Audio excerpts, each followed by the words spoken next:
Bueno, un gusto tenerlo como siempre, como todos los martes, con mucha historia. Y en el día de hoy, Darregueira. Exactamente, sí, la semana pasada, no recuerdo bien el día de la semana que fue. El 5 hoy es 9, así que tenemos 8, 7, el viernes. El viernes, entonces se cumplió un nuevo aniversario de la fundación de Darregueira. Mejor dicho, ahora vamos a ver si realmente es esa la fecha y es ese el año en el que se fundó el pueblo, ¿no? Bueno, vamos a ver qué dice el pasado. Exactamente, en esas investigaciones historiográficas no hay un acuerdo tan firme, ¿no? Porque en realidad el 5 de octubre de 1906 lo que se aprobó fue la fundación de la estación de ferrocarril, ¿sí? Pero todavía no la formación del pueblo, eso se dio más tarde. Claro, pues eso sucede en muchos pueblos donde pasa el ferrocarril, digamos, la mayoría de las fechas tienen que ver con ese día, ¿no? De la estación. Exactamente, como por ahí no hay una fecha precisa, entonces se busca en los papeles la aprobación del ferrocarril, en este caso, que fue la razón de ser de este pueblo, ¿no? Un pueblo netamente ferroviario. Por ejemplo, Manu, hay cifras que son elocuentes al respecto, ¿no? Por ejemplo, en la década del 20, Darregueira más o menos tenía 3.000 habitantes y se supone que 1.700, o sea, más de la mitad del pueblo, estaba reunido entre lo que eran los empleados del ferrocarril y toda su familia, o sea que tiene una impronta así bien que ferroviaria. En el 20 había 3.000 personas ya en Darregueira. Exactamente, y más de la mitad vinculadas al ferrocarril, así que imagínate, ¿no? También eso se puede plasmar en algunas locaciones, como por ejemplo el barrio El Humo, barrio también uno de los primeros donde se asentaron estos familiares. Sí, y han quedado cosas que uno dice, bueno, sí, la verdad que había un movimiento increíble en esa época, porque si vemos lo que era la sala de máquinas, todo enfrente a ese barrio del Humo, había un movimiento totalmente terrible. Parecía instalaciones, bueno, el hecho de que perduren hasta hoy en día. También hay que decir eso, ¿no? Las compañías ferroviarias inglesas, si bien hicieron un negocio sumamente pingüe para ellos, por donde se lo mire, hicieron excelentemente su trabajo. Estaba bien hecho, ¿no? Todas las estructuras que han quedado, la forma en que han resistido a los años, es realmente... A mí me llama la atención lugares por donde pasa el tren, en bajos sobre todo, sí, cómo fue rellenado, se inunda y la vía suele quedar...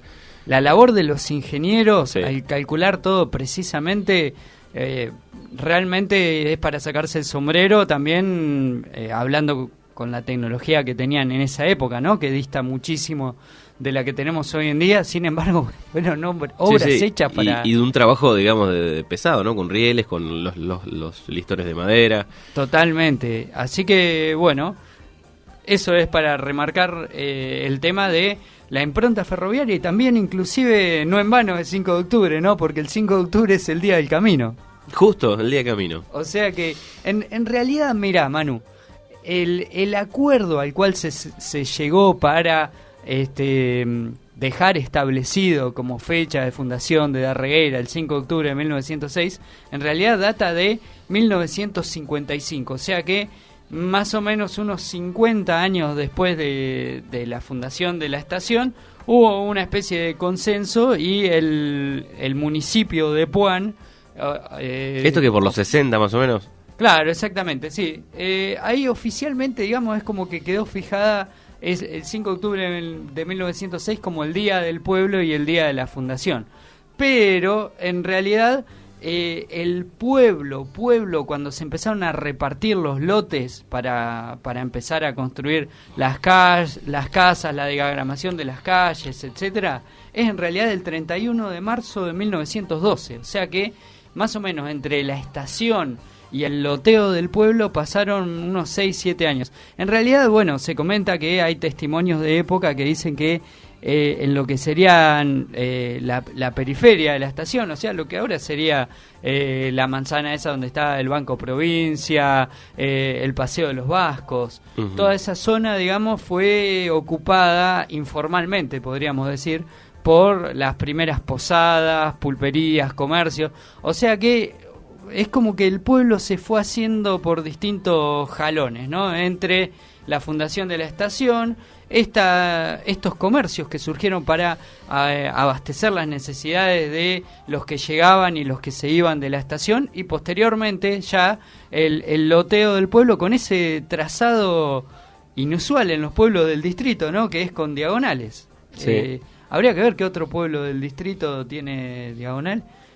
Creo que Azopardo tiene alguna. Claro, cuando pasás por atrás. Bueno, Guatraché también. Bueno, Guatraché también, ¿no? Pero de lo del distrito quizás sea el sí, estoy único pensando que... en Villa Iris, me parece que... Estoy pensando, no. Creo que en Villa Iris no hay, no recuerdo. No, por eso, Felipe Solá no. Felipe Solá no, Bordenave Juan tampoco, tampoco, no sé. No, sacando del distrito debe ser Azopardo y de Regueira, tal vez. Sí. La cuestión del porqué del pueblo obedece a que se necesitaba una estación dentro de un ramal, que era el ramal Altavista-Avestruz, ¿no? El ferrocarril del sur, que era el que conectaba a Buenos Aires con el Océano Pacífico, fue el encargado de hacer esas obras, y entonces necesitaba un poco de reabastecimiento del carbón, que vendría a ser de Regueira, y para ello le expropió de alguna manera, o sea, obviamente con indemnización, ¿no? A un empresario que fue el que se quedó con las tierras luego de que fueran adjudicadas al Estado Nacional más tarde de la conquista del desierto. Este empresario se llamaba Jorge Corbett, al cual se le, ya te digo, quitaron con compensación unas 4.915 hectáreas, ¿no? O sea que nosotros hoy estamos parados en tierras del señor Jorge Corbett, que era ese el dato, dueño de todo esto. No tenía ese dato. Bueno, Jorge Corbett, un empresario inglés que adquirió gran cantidad de tierras en la zona luego de la conquista del desierto. Obviamente, a ver, esto que te estoy contando yo, que los expropiaban y después lo indemnizaban, yo no creo que el señor Jorge Corbett hubiese estado muy enojado porque el Estado le quitara las tierras y se las indemnizara, ¿no? Claro. Al contrario, ese era el negocio que hacían muchos sí, en esta zona. Imaginemos, ¿no?, a qué precio lo habrá comprado en esa época, ¿no? Sí, seguramente. O cómo llegó a tener estas 4.000 hectáreas. Sí. Viste, nosotros cuando habíamos hablado habíamos hecho la efeméride de la fundación del distrito de Puan, habíamos hablado de cómo incidió la conquista del desierto en estos territorios, etcétera. También habíamos comentado, ¿no?, que luego de la conquista le fueron repartidos muchos lotes a los soldados rasos, ¿no? Que en realidad ellos nunca vinieron con la idea de afincarse acá, ni mucho menos. Entonces aparecían estos compradores que por muy poca plata se terminaban quedando con esas tierras y luego las terminaban revendiendo, ¿no? Esa era más o menos, así operaban grandes empresarios y grandes compañías por esta zona, ¿no? La cuestión es que entonces se produce ese 31 de marzo de 1912 el loteo, y según las crónicas de la época, la estación fue un hervidero de gente que provenía desde Once, Constitución, etcétera, donde salieron viajes, podríamos decir, charter, porque había mucha expectativa al parecer con este remate que se hacía, ¿no? No hay nada fotográfico de la época de eso. En realidad las muestras fotográficas que hay de la época son más que nada de los chacareros, de las primeras construcciones. No hay registros de ese día, sino que han quedado escritos, ¿no? Han sido recogidos como crónicas de la época. Por ejemplo, algunos de los pioneros que datan de esa época, por ejemplo, París, te va a sonar un apellido muy conocido en nuestra época. Bueno, París se quedó con tierras acá cerquita, también en esa época de la conquista del desierto. Tengo entendido que fue uno de los militares que vino a hacer la conquista con el ejército de línea. Lance fue otro de los pioneros. Cassoulet, que fue el primero en instalar un hotel. El primer hotel de Regueira se llamó Hotel France.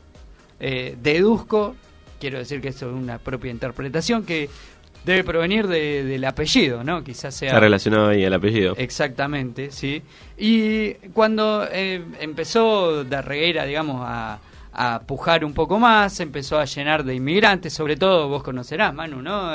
Muy típico de nuestra zona, muchos alemanes del Volga, empezaron a aparecer, por ejemplo, los primeros clubes, las primeras sociedades, como por ejemplo la Sociedad Española o el Centro de los Alemanes del Volga, donde se reunían las colectividades, ¿no? Entre los clubes hay datos curiosos, ¿no? Por ejemplo, el Club Darregueira actual, en realidad empezó a llamarse Club Darregueira y Biblioteca Popular, ¿no? Y en realidad es un club que fue refundado, porque el original de 1917 en algún momento desapareció y fue refundado más tarde en la década de los 50, ¿sí? O sea que el Club Darregueira no siempre tuvo una existencia intermitente, por así decirlo, ¿no? Bien. Hubo otro club llamado Darregueira Fútbol Club, desaparecido en la década del 20. Desapareció. Ferrocarril del Sur, también desaparecido. Bueno, según se dice, algunos miembros del Ferrocarril del Sur más tarde se incorporaron al Club Darregueira, ¿no? También muy típico, instituciones que surgían y que se terminaban acoplando con otras. Este ya tiene nombre de más prestigio, ¿no? El Lawn Tennis Club Darregueira. ¿Qué nombre? Y, por supuesto, ¿no es cierto?, los grandes que siguen hasta hoy en día. El Club Argentino, que inicialmente no se llamaba Club Argentino, se arrancó llamando 4 de junio. Eso lo sabía. Y en el año 1946 fue fundado. Aparentemente luego, cuando ocurrió la Revolución Libertadora, es decir, cuando fue el golpe de Estado a Perón, como la fecha 4 de junio aludía al golpe de Estado del 4 de junio de 1943, que fue, digamos, el inicio de la carrera política de Perón. Ahí cambiaron el nombre. Cambiaron el nombre, ¿no? O sea que en tiempo de la Revolución Libertadora, el club fue rebautizado como Club Argentino Junior, como lo conocemos hoy en día, ¿no? El querido Lobo, Gimnasia de Darregueira, 1948. Un poco más joven. Un poco más joven, sí. Y en ese mismo año, el Aeroclub Darregueira, ¿sí? O sea que esas fueron algunas de las instituciones deportivas que fueron apareciendo, la mayoría, bueno, dedicados al fútbol, bochas y también el Lawn Tennis Club, ¿no? Claro, he escuchado muchas veces, por ejemplo, de la Sociedad Española, los bailes de la Sociedad Española eran un clásico, con piso de tierra, en un galpón, creo, donde está la terminal ahí. Donde está la terminal, ahí funcionaba el Salón de la Sociedad Española, tal cual. También, ¿no? Muy común los bailes típicos y populares con esmerado servicio de cantina, exacto, como rezaba el lema. También empezaron a surgir algunos periódicos, ¿no? Algunos diarios, hoy desaparecido. El único con el que se cuenta hoy en día está en formato digital, el Darregueira Noticias, ¿no? Del querido Coco. Exacto. Bueno, algunos de los diarios, por ejemplo, Nuevos Rumbos, fundado por el maestro Rey en el año 1929, al parecer tuvo la tirada de algunos ejemplares y finalmente no pudo ser costeado. Claro, el maestro Rey tenía una escuela privada, ¿no? Ya vamos a hablar de la escuela del maestro Rey, pero tenía también una escuela privada, ¿no? Cuando, si bien ya existía la escuela, la número 7, al parecer rebalsaba de alumnos por todos lados, y el maestro Rey entonces también tenía su propio instituto. Otro diario también que funcionó durante la década del 40 se llamó La Voz de Darregueira, ¿sí? Y terminó también desapareciendo en el tiempo. También Darregueira tuvo muy tempranamente cine. Por ejemplo, en el año 1925, funcionaba un hotel conocido como Hotel Sportman. Sí, así como Sportman Club Azopardo. Bueno, acá había un hotel que se llamaba Sportman y más tarde el cine fue trasladado a el Teatro Colón, ¿sí? También había, esto es un dato muy de la época, ¿no? Había dos personas muy reconocidas, ¿no? Que eran Stikar y Batic, que también tuvieron gran descendencia y podríamos decir también familias pioneras, que tenían un cine ambulante. Al parecer tenían los proyectores e iban de pueblo en pueblo y en ocasiones los contrataban inclusive para eventos familiares en las zonas rurales. Tenían un cine móvil, ellos eran los que proyectaban. Mira vos, el cine era bastante completo. Por ejemplo, el Astral, que fue el último que existió, tenía jornada vespertina, matiné y noche. O sea que era un cine full time, podríamos decir, ¿no? Qué época, qué lindo, ¿no? Haber vivido el cine de esa manera. Qué lugar de sociabilidad que la generación nuestra ya se perdió, ¿no? Prácticamente. Porque nosotros no alcanzamos a conocerlo. Pero la gente de esa época te dice lo lindo que era ir al cine, una experiencia y algunos familiar. recuerdos se ven, ¿no? Creo, hasta una época había las sillas verdes, me parece que había en el Club de Regueira, esas venían de un cine, me parece, ¿no? Me parece. Capaz que eran del cine Astral, que fue el último en funcionar, ¿no? Posiblemente hayan sido heredadas, ¿no? Por ejemplo, hace un rato hablamos de educación. La Escuela 7, actualmente también, una de esas estructuras irrompibles, ¿no? Está tal cual como... Yo viví de la Escuela 7 cuando te echaron el patio. Ah, o sea que vos fuiste testigo también de un mito, ¿no?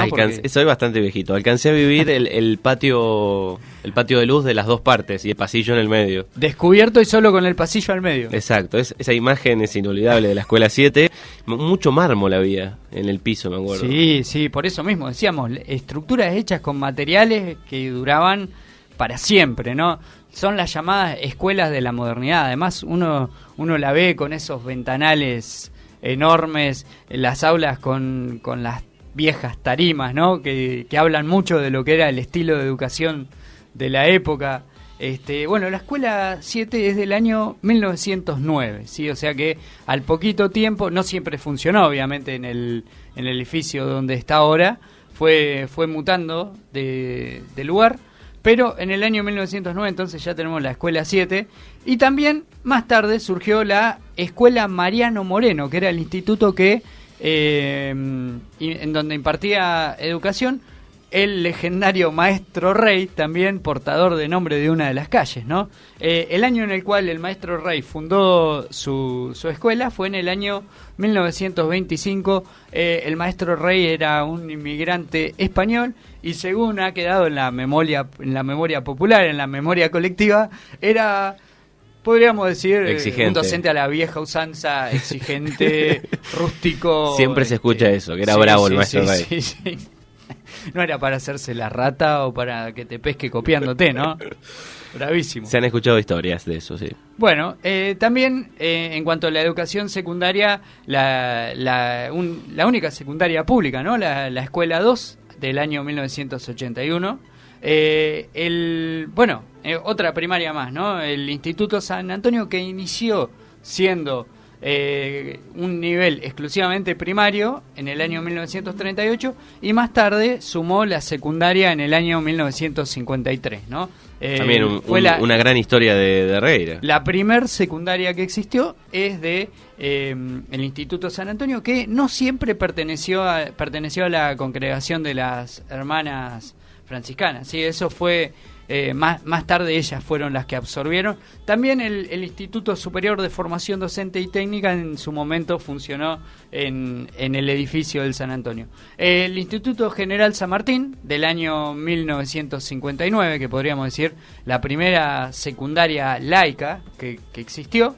Y más tarde, por iniciativa del padre Ñaus, otro nombre de calle tenemos ahí, sí. En el año 1967, el Instituto Agrotécnico San José Obrero. Más tarde, en otra institución educativa que se sumó fue el SEC del año 1977, y también el Instituto Superior de Formación Docente y Técnica del año 1972, que más tarde recién se va a trasladar a la locación que conocemos hoy, que es en el edificio de la Escuela 7, ¿no? Un gran movimiento de educación de Regueira, siempre. Y siempre también, ¿sabes qué, Manu? Terminó absorbiendo muchos estudiantes de la zona que en su momento no tenían escuela secundaria. Claro, porque el San Antonio había pupilado, ¿no? De mujeres. Sí, el pupilado de mujeres que existió. El agro que sigue teniendo hoy en día, digamos, una gran absorción de la zona. Totalmente, o sea que podemos decir que Darregueira tempranamente fue eso, ¿no? Un pueblo dentro del distrito que tuvo mucho movimiento, mucha actividad y eso explica también otra de las razones de por qué hoy en día es el pueblo más poblado del distrito, ¿no? Actualmente el último censo, si mal no recuerdo, había dado 8.000 y pico, pero muchos creían que no se habían contabilizado los chicos que estaban estudiando, etcétera, que con esos muchos estimaban que el cálculo podía ser inclusive superior a los 10.000 habitantes, ¿no? Bueno, también en cuanto a la vida religiosa, Darregueira no solamente tempranamente tuvo una iglesia católica, ¿no? Hoy en día tenemos uno de los edificios más importantes a nivel arquitectónico de la ciudad, que es la iglesia de Nuestro Perpetuo Socorro, que fue construida en el año 1936, ¿no? Pero también, acá muy cerquita de los estudios de la radio, enfrente, sí, la iglesia luterana, que es inclusive ediliciamente anterior, es del año 1924. Más tarde también se fueron sumando las distintas iglesias evangélicas que, bueno, fueron profesando, digamos, religiones que no iban con el catolicismo, ¿no? Mira, este dato también al inicio, cuando empezamos a hacer toda la historia, se nos pasó por alto, es el por qué el nombre de Darregueira, la toponimia, ¿no? José de Darregueira, ¿no? El nombre, pero ¿quién era José de Darregueira? Por José de Darregueira, que en realidad nació muy lejos de acá, nació en Perú, el nombre de quien hoy lleva la denominación el pueblo, ¿no? José de Darregueira en realidad había sido un hacendado peruano que tempranamente se trasladó hacia Buenos Aires, estuvo presente durante la Revolución de Mayo, de hecho fue uno de los que votó por la destitución del virrey Cisneros y más tarde se sumó a la causa patriota, fue uno de los diputados el Congreso de Tucumán y fue uno de los fieles defensores del bando de los unitarios. ¿Te acordás? Habíamos estado hablando de unitarios y federales. Bueno, José Darregueira era uno de los principales líderes del unitarismo, ¿sí? O sea que se debe al nombre de un congresal del Congreso de Tucumán. Bueno, y debe haber seguramente en muchos lugares, pero los que conocemos como Buenos Aires o Bahía Blanca, calles también con el nombre de totalmente, José Darregueira. Totalmente. ¿Y era Darregueira o Darragaira? En realidad ahí está. Has hecho muy bien en señalar ese dato. Ahora me entró la duda, si era... En los primeros documentos funciona como Darragueira. Darragueira. En los primeros catastros del pueblo funciona así. Más tarde, el mismísimo distrito de Puan tuvo que hacer una corrección para que sea denominado de la manera correcta, ¿no? Porque eso generaba muchísima confusión en todo lo que fuera burocrático, ¿no? A la hora de hacer trámites o registro de propiedades, eso traía múltiples inconvenientes, después aparecían herederos, bueno, usted sabe todos esos litigios que se suelen hacer cuando las cosas no están claras, así que se tuvo que hacer una ordenanza especial para fijar el nombre correcto de Darregueira, que es el con ¿Y eso estará en los registros del municipio? De cómo habrá quedado Darragueira con los primeros papeles, seguramente, ¿no? Por eso suele suceder. La gente también de Buenos Aires se suele confundir, ¿no? Sí, nosotros cuando, por ejemplo, preparamos los textos para mandar a grabar alguna publicidad, la mayoría hay que mandarlos a grabar de nuevo porque viene con Darragueira. Y yo no sé por qué existe esa confusión, porque es bien clarito, ¿no? Darregueira. Por ejemplo, mira, me viene, ¿viste Ricardo Iorio que tiene esa canción donde nombra los lugares? Sí. Creo que a Darregueira también la nombra como Darragueira. Sí, y no sé, debe ser nosotros porque estamos acostumbrados, pero tal vez por primera vez uno tira el Darra ahí. Exactamente, sí. Bueno, otro hito importantísimo en la historia del pueblo fue la creación del hospital, ¿no? En el año 1945. Bueno, ahora vamos a hablar de los nombres de las calles. Vas a ver que muchos tienen como nombre a los propulsores de esa enorme institución que es el Hospital Darregueira, ¿no? Por ejemplo, el doctor Magadán fue uno de los fundadores del hospital y por eso una de las calles del pueblo lleva su nombre. Es la continuación de la calle de la radio acá. Exactamente. Güemes Magadán. Güemes Magadán. Lo mismo pasa con el doctor Soler, también tiene su nombre debido a que fue uno de los propulsores del hospital. El doctor Rifkin, que fue un inmigrante que vino de Rusia, también participó no solamente en la concreción del hospital, sino que fue uno de los principales propulsores del Club Darregueira. Otra de las calles, por ejemplo, es Bartusch. Fue un empresario alemán, al parecer tuvo una vida tan pródiga colaborando con instituciones, haciendo donaciones, que a pesar de haber disfrutado de un muy buen pasar económico, terminó sus días con muchas dificultades, ¿no? Bueno, el maestro Rey, de quien ya habíamos hablado. También hay otra calle, otro maestro López, otro maestro español, al igual que el maestro Rey. La del padre Ñaus, también un reconocido sacerdote que participó en la creación del colegio agrotécnico. Está la bicicleta. ¿Dónde está la bicicleta? En la vitrina esa, ¿no? En la plazoleta enfrente del agro. También está la calle Comandante París, debido a quien mencionamos anteriormente, uno de los pioneros, heredero de la conquista del desierto. Esta sí, mirá, es raro, porque lleva el nombre de un político, Intendente Estícar, que fue un intendente que de la época de los gobiernos del primer peronismo, podríamos decir, ¿no? Más tarde también se fundó otra calle conocida como Doctor Viñas, también participante de la creación del hospital y de la primera comisión de celda. Bueno, qué cantidad, no sé, no me había puesto a pensar nunca. Sabía de 2 o 3, pero nunca después pensé, algunos no también sabía. Participó, por ejemplo, el doctor Viñas, que tiene su pasado en Bordenave también, porque antes de venirse a Darregueira vivió allá. También fue uno de los primeros impulsores del Instituto General San Martín. Y también la calle Andrés Torres, por su participación fundamentalmente en las comisiones del Aeroclub, de Celda, del Club Darregueira. O sea que, y eso está muy bien, Darregueira recuerda en sus calles a muchos de sus principales propulsores, ¿no? Muy lindo eso, la verdad que sí. Y son muchos, yo no había pensado. Son muchos, realmente, ¿no? Porque en la mayoría de los pueblos siempre son las consabidas calles, ¿no? San Martín, Belgrano, Güemes, Castelli, Países. Bueno, eso la verdad es que es un detalle muy... O práctico y aburrido como La Plata. O si no, sí. Es práctico para ubicarse. Sí, o como Necochea también, que es práctico, pero también es aburrido. Muy, digamos, desapegado, 7 ¿no? y 24. Totalmente. Así que, Manu, hemos hecho un breve repaso sobre una historia que seguramente es muy rica, bueno, pero, y que merece ser contada por sus habitantes, ¿no? La mayoría de estos pueblos tienen que ver con el ferrocarril, netamente. ¿Qué hubiese, no sé, sucedido? Digo, cada 17 kilómetros hay un paraje o un pueblo, tal ¿no? cual. O sí, paraje sí, porque sí. no terminó de crecer, pero...